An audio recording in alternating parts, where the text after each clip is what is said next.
Oke, pelan-pelan. Saya turunkan dari tugas fitrah perempuan dulu ya. 1. Kalau perempuan belum menikah berarti statusnya apa? Anak. Pasti ada ibu kan? Kalau sudah menikah statusnya apa? Istri. Kalau sudah punya anak statusnya apa? Ibu. Punya cucu? Itu 1. Kalau cucunya 2? Nenek. Dah. Lihat sini. Sekarang bagaimana kurikulum surga Firdaus membentuk fitrah perempuan dari status anak di rumah tangganya dulu sampai ke status paling tinggi. Yuk kita bacakan ayatnya. Quran surah 23 ayat 1-nya dulu pelan-pelan. Qad aflahal mu'minun. Sudah? Saya pernah sampaikan, perhatikan terjemahannya. Akan menggenggam kesuksesan dan kebahagiaan. Setiap insan beriman itu. Jadi kalau kita sudah beriman dan imannya digunakan untuk bersikap, bukan hanya dengan akal, Allah jamin cepat atau lambat akan diantarkan pada kesuksesan dan kebahagiaan. Bukan hanya sukses ya, tapi kesuksesan yang membahagiakan. Suami Anda sukses di pekerjaan, tapi kesuksesan itu tidak membawa kebahagiaan ke rumah. Nyaman gak? Gak membawa ketenangan, nyaman gak? Pilih mana? Kaya tapi gelisah atau miskin tapi tenang? Kaya tapi tenang. Tetap ya pilih ketiga. Lihat baik-baik. Maka lakukan semua dengan pendekatan iman. Kalau sudah pakai iman, bahasa singkatnya niatkan ibadah. Jadi ibu tugas apapun, ya, Anda sebagai anak, sebagai istri, sebagai ibu dan ke atasnya, kalau berperan dalam kehidupan, kalau ada kalimat iman maksudnya niatkan ibadah karena Allah. Maaf dengan kalimat ini. Ibu merawat anak. Memandikan, menyekolahkan, menyayangi, memeluk sebelum tidur. Saya tanya, itu karena sayang, karena cinta, atau karena ibadah? Masa? Kalau ibadah itu pasti karena Allah. Kalau iman pasti karena Allah. Alladzina yu'minuna bil ghaib. Ini ada saya lihat anak-anak nih ya. Ibu tuh merawat, menggendong, mendidik dan sebagainya kepada anak karena sayang atau karena Allah? Apa standarnya? Standarnya ketika kita mengerjakan semua karena Allah, maka ukurannya semua yang dikerjakan akan dipastikan sesuai dengan ketentuan Allah. Di mana disekolahkan anak ibu? Jangan-jangan Anda mengatakan saya mendidik karena Allah, tapi Anda sekolahkan di tempat yang tidak pernah mengenal Allah. Di sekolahnya nggak ada pelajaran sholat, nggak ada baca Quran. Apa yang Anda berikan untuk anak Anda? Lihat pakaiannya. Katanya karena Allah, tapi dia menggunakan pakaian yang auratnya terbuka yang Allah nggak suka. Lihat mainannya. Apa yang ia kelola dengan mainan itu? Apakah mendekatkan pada Allah atau menjauhkan dari Allah? Lihat tayangannya. Apa yang dia tonton yang menjadi tuntunan dia dalam berkehidupan. Kalau ada anak kata-katanya kotor, ada anak perilakunya menyimpang, yang pertama dilakukan jangan dulu pojokkan dan marahi anaknya, kembalikan kepada sikap orang tuanya. Istighfar dulu. Maka mulai hari ini, kalau Anda ingin mengikuti jejak Sayyidah Khadijah, mulai sekarang gerbangnya dibuka. Niatkan semua kegiatan karena Allah. Nah, apa yang harus dilakukan pertama kali untuk itu? Lanjut ayat keduanya. Alladzina hum fi salatihim khashi'un. Pelan-pelan. Kurikulum yang pertama dimulai dari salat. Saya ulangi, dimulai dari apa? Kata Allah, penghuni surga Firdaus itu terlihat yang pertama dari ciri salatnya, bukan sekedar menunaikan salat. Tapi dia mencoba untuk mendapatkan kekhusyuan dalam sholatnya. Pelan-pelan. Ini saya belum bicara dengan suami ya. Bicara status ibu dulu. Sebagai istri, sebagai ibu, sebagai anak. Maka kalau ingin levelnya naik, mengikuti jejak Sayyidah Khadijah, maka yang pertama dibangun hubungan dengan Allah dulu. Dalam bahasa Arab, hubungan kuat itu yang sulit dipisahkan disebut dengan silah. Ibu pernah dengar silaturahmi? Silaturahim. Kenapa disebut silaturahim? maksudnya hubungan perhatian yang kuat, yang saat berpisah pun masih ingat, masih mendoakan, masih mengenal. Di silaturahim yang sukses itu bukan Anda ketemu, Anda nyapa, bukan. Kalau Anda nyapa orangnya ada, wajar. Tapi kalau Anda berpisah masih ingat teman, masih didoakan, masih disupport, itulah silaturahim. Nah, ibadah yang melatih kita terhubung kuat dengan Allah, sehingga dimanapun tersambung dan dijaga oleh Allah, itu disebut dengan sholat namanya. Maka ketika diminta untuk sholat, sebetulnya itu ibadah personal yang Allah inginkan untuk merubah perilaku kita dan pribadi kita supaya lebih dekat dengan Allah. Makanya panggilannya itu bukan panggilan beban, Bu. Bukan panggilan ruku, bukan panggilan sujud. Coba dengarkan kalau orang yang sedang azan, muadzin itu sholat. Ya, azan, maaf, saat sedang mengumandangkan azan. Hayya 'alas shalah. Ayo salat. Setelah itu apa? Hayya 'alal falah. Ayo sukses, ayo bahagia. Falah itu kalau sudah digenggam jadi aflah. Orang yang menggenggam kesuksesan, kebahagiaan. Qad aflahal mu'minun. Orang beriman pasti menggenggam kesuksesan, kebahagiaan karena dia dekat dengan Allah. Maka saya kembalikan, kenapa yang pertama yang dilatih adalah sholat, dan itu mutlak bagi seorang perempuan. Karena nanti curhatan terbesar ibu ketika menghadapi tantangan dalam rumah tangga, itu akan banyak persoalan-persoalan yang diringankan oleh Allah ketika ibu optimal dalam sholatnya. Ibu bersyukurlah, catat ini kalimat saya, kalau ibu jaga sholat dengan baik, nanti saya tunjukkan yang pernah saya katakan minimal 40 rakaat saja. 40 rakaat. Kalau yang sholat fardu berapa? 17 ya. Subuh berapa? 2. Duhur 4. Asar 4. Maghrib, Isya. Ingat rumusnya ya. Itu nomor telepon Allah. Koneksinya 24434. Jumlah 17. Sisanya 23 di mana? 12-nya rawatib. Oke. 11-nya tahajud. Ibu jaga aja dulu ini yang 40 dan lihat apa yang terjadi setelah konsisten menunaikan itu. Sebulan aja dulu. Sebulan dulu. Lihat apa yang terjadi setelah itu. Maka nanti kalau sudah terkoneksi ke dalam jiwa, sudah enak sholatnya, itu yang disebut dengan khusyuk. Suasananya beda, Bu. Bukan ngejar selesai sholat, tapi menikmati setiap bacaan dan gerakan dalam sholat. Pernah nggak ada masa-masa ketika sholat enak gitu rukunya? Pernah nggak? Sujudnya nikmat, pernah begitu? Itulah khusyuk. Itu kalau ibu sedang mencapai titik itu kemudian sholat dan minta sesuatu, itu tidak ada sekat yang terhijab yang dikabulkan oleh Allah Subhanahu wa taala. 2, saya cepat. Jangan cukupkan soleh sendiri, Bu. Karena sama-sama ingin ke surga Firdaus, kan ada suami, ada anak-anak. Maka pesan yang pertama penghuni surga Firdaus itu yang dipesankan bukan dunianya tapi akhiratnya. Contoh, suami mau berangkat, biasanya ibu pesan apa? Hati-hati ya Pak, gitu kan? Ya, sukses ya. Pernah nggak ibu bilang pertama kali yang disampaikan, ayah jangan lupa sholat ya? Pernah nggak?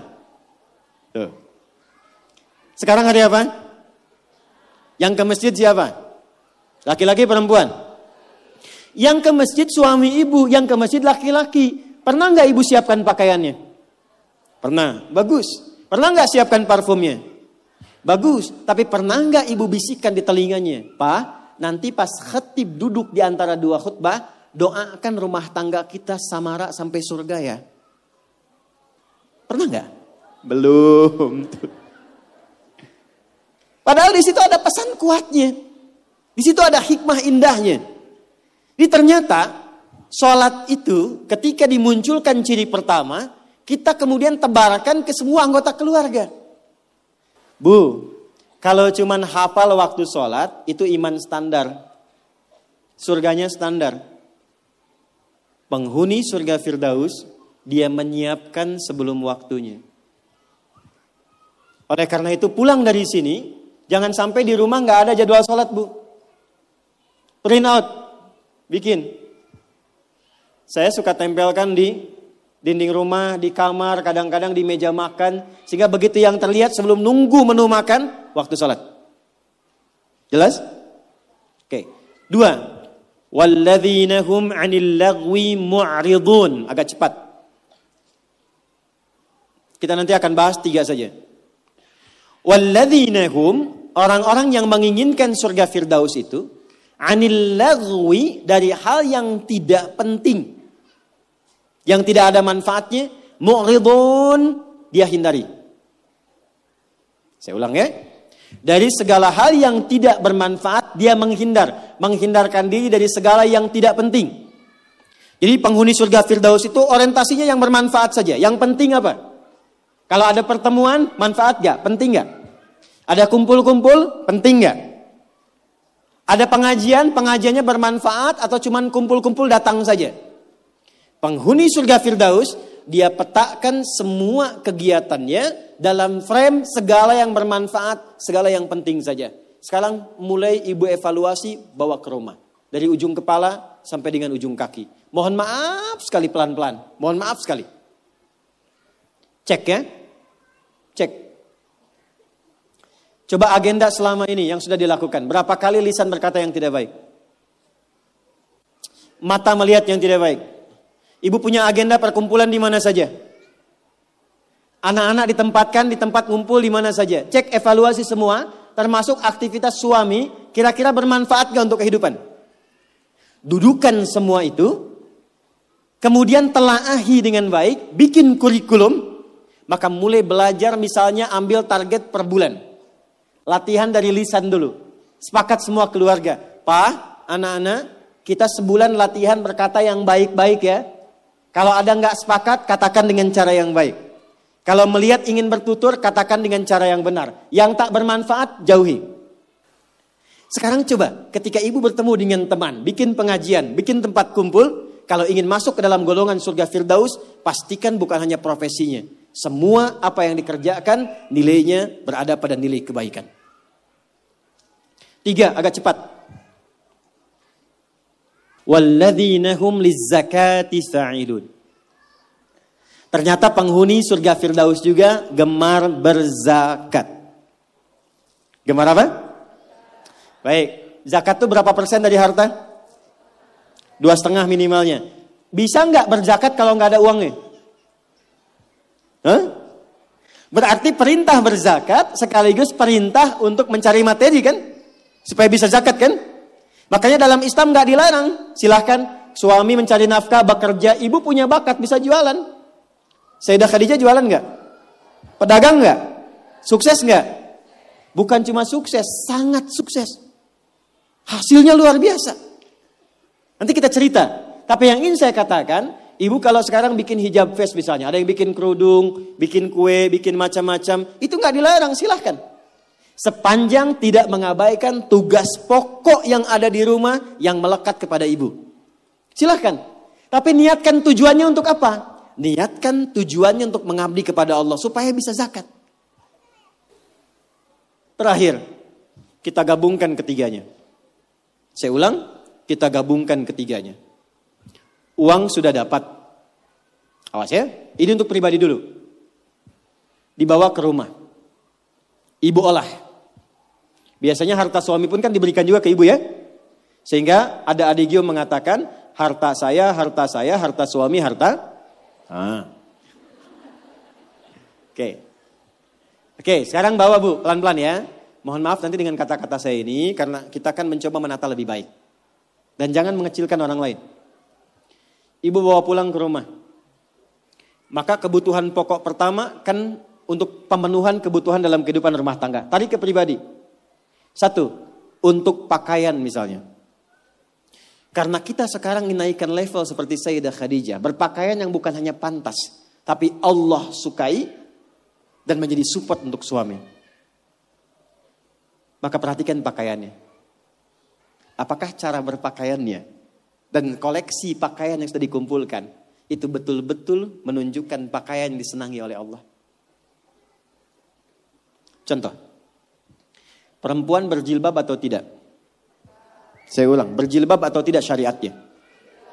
Yang sudah berjilbab, pertahankan. Yang belum kita bantu, doakan, terangkan tentang keutamaan, keistimewaan jilbab. Ternyata, saking pentingnya jilbab itu, Bukan hanya di dunia. Di alam kubur pun ketika meninggal, kain kafan perempuan ditambah satu. Yang laki-laki gak punya. Apa itu? Kerudungnya. Saking pentingnya. Jadi ketika dalam kehidupan dunianya pun misalnya belum mengenakan sepenuhnya, itu saat pulangnya mesti dipakaikan kerudungnya dalam kafannya. Sebetulnya apa fungsi jilbab itu? Yuk kita tarik dulu pelan-pelan. Buka Quran surah ke-33 Al-Ahzab ayat 59. Nanti setelah itu saya tarik kepada suami untuk mensupport. Surah ke-33 Al-Ahzab ayat 59. Ada ayatnya, ya ayyuhan nabiyyu qul li azwajika wa banatika wa nisa'il mu'minin. Ada? Yudnina min jalabibihinna. Dzalika adna an yu'rafna fala yu'dzain. Ada? Asalnya Bu, sebelum ayat ini turun, itu masih ada yang berkerudung, masih ada yang tidak berjilbab. Biasa saja. Tapi tiba-tiba ada kejadian. Perempuan muslimah malam-malam ingin ke toilet diganggu oleh preman-preman Madinah dari Yahudi. Maka dilaporkan kepada Nabi, turunlah ayat ini. Maka Allah sampaikan, ya ayyuhan nabi, wahai Nabi, qul li azwajika, mulai hari ini sampaikan pada semua istrimu, wa banatika, anak perempuanmu, dan nisa'il mu'minin, bukan cuman perempuan, nisa'il mu'minin, perempuan-perempuan yang memang merasa punya iman, yang yakin dengan anugerah Allah. Yudnina min jalabibihinna, mulai detik ini kenakan jilbab oleh mereka. Dzalika adna an yu'rafna, maka ketika jilbab dikenakan, aku akan perhatikan sebagai identitas untuknya. Di identitas ibu sebagai perempuan di hadapan Allah itu salah satunya ketika ibu mengenakan jilbab yang dikenakan itu dengan model apapun. Tapi belum berhenti ayatnya, belum berhenti. Perhatikan kalimatnya. Asa ayyurafna, maka ketika dia kenakan jilbab itu, semua mesti kenali. Dialah perempuan yang beriman. Fala yu'dzain, dan setiap laki-laki yang beriman mesti punya komitmen melindungi dan menjaganya. Jadi ketika ibu kenakan jilbab itu kami yang laki-laki, yang pria-pria mukmin ini, itu terikat dengan komitmen kepada Allah. Kalau ibu ada yang ganggu, ada kesulitan, kami mesti bantu. Itu asalnya. Di Allah turunkan ayat hijab, jilbab itu bukan sekedar ingin menutup, tapi memberikan kemuliaan pada perempuan. Dan ini fikih jarang diketahui laki-laki juga. Jadi ketika ibu ke pasar nih ya, kesulitan misalnya, beli beras sulit, terlihat ibu pakai jilbab tuh. Itu laki-laki itu yang melihat itu langsung respon bantu. Dan Allah jadikan itu mengikat dalam fitrah hati setiap insan beriman. Itu poinnya. Sekarang ingin saya katakan, ketika Allah memberikan hadiah yang sangat luar biasa dan mengistimewakan, diambil gak? Diambil gak? Maka perhatikan, kalau di era Sayyidah Khadijah hasil niaganya diserahkan untuk dakwah Nabi, maka di era kita dibalik. Apa yang dihasilkan oleh suami diolah oleh istri perempuan, ada pendapatan dari istri dikumpulkan, coba dari situ kreasikan untuk membeli atau mendapatkan sesuatu yang Allah sukai. Punya anak perempuan, apa yang Allah sukai dari perempuan ini? Ibu kalau nggak percaya silakan ya, kasih makanan yang halal, kasih pakaian yang paling benar, nanti cek, masukkan dia ke sekolah Quran. Demi Allah saya katakan, tidak tunggu lama dia akan cepat mendapatkan hafalan Qurannya. Karena ibu menyiapkan dia untuk mendapatkan kalam Allah dengan penampilan yang Allah sukai.